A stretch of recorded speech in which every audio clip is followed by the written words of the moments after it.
आज एक बड़ी महत्वपूर्ण हमारी तरफ से आर्गुमेंट्स दी गई और उसमें जो सवाल हमने पूछे कि एनफोर्समेंट डायरेक्टरेट हमें सलाह नहीं दे सकती कि साहब लोन भुगतान करने के लिए आपने प्रॉपर्टीज क्यों नहीं बेची।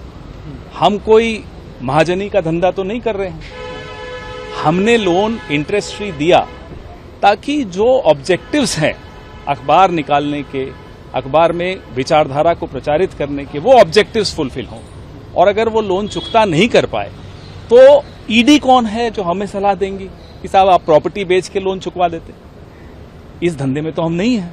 तो हमने उस अखबार का पुनर्जागरण करने के लिए, पुनर्जीवित करने के लिए जो रिस्ट्रक्चरिंग किया, जो कंपनी बनाई, वो आपके सामने नॉट फॉर प्रॉफिट कंपनी है।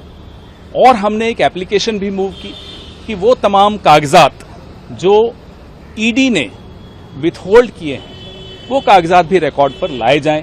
उसमें जो ओरिजिनल कंप्लेंट है वो भी, मेमोरेंडम ऑफ एसोसिएशन जो एजेएल की वो भी जनवरी 2016 की, वो तमाम कागजात रिकॉर्ड पर लाए जाएं।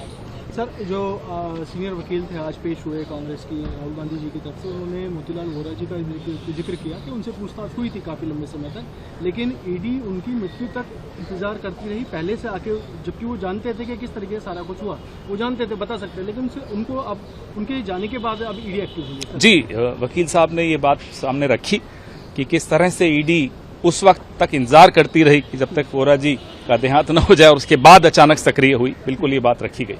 सर, उन्होंने मैडम सोनिया गांधी के भी बयान का जिक्र करा जिसमें उन्होंने कहा था कि हाँ हमने बनाई थी यंग इंडिया, लेकिन हमने रिवाइवल के लिए बनाई थी। रिवाइवल के लिए बनाई, और रिवाइवल आप सबके सामने है। ऐसा नहीं कि रिवाइवल आपके सामने नहीं है, सबके सामने है। और जो रेंट है, जो प्रॉपर्टीज हैं, कहीं भी किसी व्यक्ति विशेष को प्रॉफिट देने के लिए की कोई आय अर्जित की हो, वो कतई नहीं हुआ। सर, क्या ये सच है